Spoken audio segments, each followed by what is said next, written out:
स्वास्थ्य, रोजगार, नाली, खरंजा, चक्रोट, हम स्थानीय बुनियादी मुद्दों पर हम लड़ाई लड़ रहे हैं।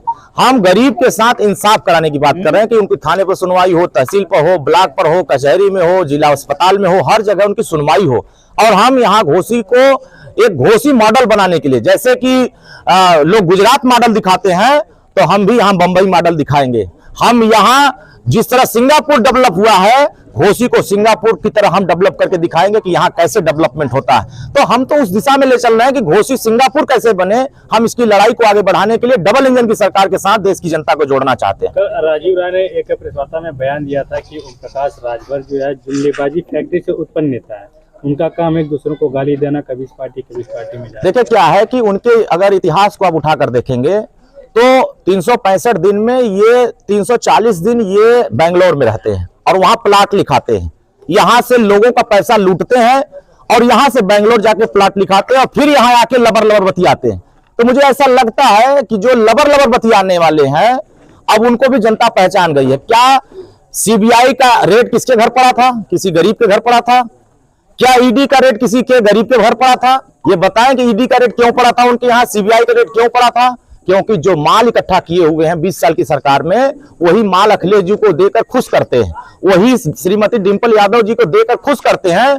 उसी खुशी के बदले इनको ये सब बातें बोलने के लिए आजादी मिलती है। मुझे लगता है कि अपने विकास की चर्चा करें कि वो 20 साल में यहाँ के लोगों को क्यों अंधकार में रखा, यहाँ के सड़कों को क्यों नहीं बेहतर कर पाए, यहाँ अस्पतालों की व्यवस्था क्यों नहीं कर पाए, यहाँ सुरक्षा का माहौल क्यों नहीं दे पाए। क्या इस बात को भूल गए कि उनकी सरकारों में यहाँ दंगा होता था, यहाँ गुंडागर्दी होती थी? 10 साल की सरकार में एक भी गुंडागर्दी नहीं हुआ, एक भी दंगा नहीं हुआ। आज यहाँ सुरक्षा का माहौल है, चाहे हिंदू हो, चाहे मुसलमान हो, चाहे बौद्ध हो, चाहे ईसाई हो, हर वर्ग के लोगों को आज एक शुद्ध वातावरण हमारी सरकार ने दिया। तो मुझे लगता है कि जनता को विकास पसंद है। ऐसे लोग जो लबर बतियाने वाले हैं, ऐसे बात करने वालों को जनता खारिज करती है, क्योंकि हम विकास की बात करते हैं। और विकास 80 करोड़ लोगों को हम राशन दे रहे हैं, तो हम ये नहीं देखते कि जाति धर्म किसकी है। अगर हम 5 लाख का आयुष्मान कार्ड दे रहे हैं तो गरीब को दे रहे हैं, अगर हम किसान सम्मान निधि दे रहे हैं तो गरीब को दे रहे हैं। जो जिस पात्रता में आता है, अगर लखपति दीदियां हम बना रहे हैं तो गरीब को दे रहे हैं। 33% आरक्षण महिलाओं को अगर दिया तो हमने किसी जाति धर्म नहीं देखा कि इनको मिलेगा कि नहीं मिलेगा, हमने सभी वर्गों के लिए दिया।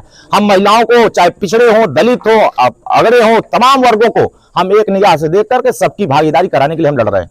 यहाँ किसकी लड़ाई, किसके साथ, किस पार्टी, किस दल के साथ आप अपनी लड़ाई? एनडीए की सरकार उत्तर प्रदेश में 80 की 80 और देश में 400 पार, यहां से छड़ी जीत करके भारी पैमाने पर यहाँ के जनता के आशीर्वाद से डॉक्टर अरविंद राजभर दिल्ली की पंचायत में जाकर के महिलाओं के लिए लड़ाई लड़ेंगे, किसानों के लिए लड़ाई लड़ेंगे, युवाओं के लिए लड़ेंगे, व्यापारियों के लिए लड़ेंगे और यहाँ के हर तबके के लोगों के न्याय के लिए, सम्मान के लिए लड़ाई लड़ेंगे। अगर यहाँ से आपकी सीट निकलती है तो सबसे पहले आप मऊ जनपद घोसी लोकसभा के लिए क्या मतलब कार्य करते हैं? देखिए, यहाँ हमारा सबसे पहला प्राथमिकता होगा कि यहाँ चिकित्सा की व्यवस्था बेहतर हो, क्योंकि जब गरीब यहाँ बीमार होता है तो बेहतर इलाज न पाने की वजह से तड़प के मर जाता है। हम सरकार से जाकर सदन में पहला प्रस्ताव रखेंगे कि मिनी पीजीआई यहाँ मऊ में बनाए, ताकि यहाँ के गरीबों का इलाज बेहतर, यहाँ अच्छे डॉक्टर, यहाँ स्टाफ, नर्स, सारे व्यवस्थाएं मिल करके हम अच्छा सुविधा इलाज का यहाँ कराएंगे। हम यहाँ के युवाओं के लिए एक अच्छा स्टेडियम की व्यवस्था कराएंगे। यहाँ पूरे घोसी को हम सिंगापुर बना करके दिखाएंगे।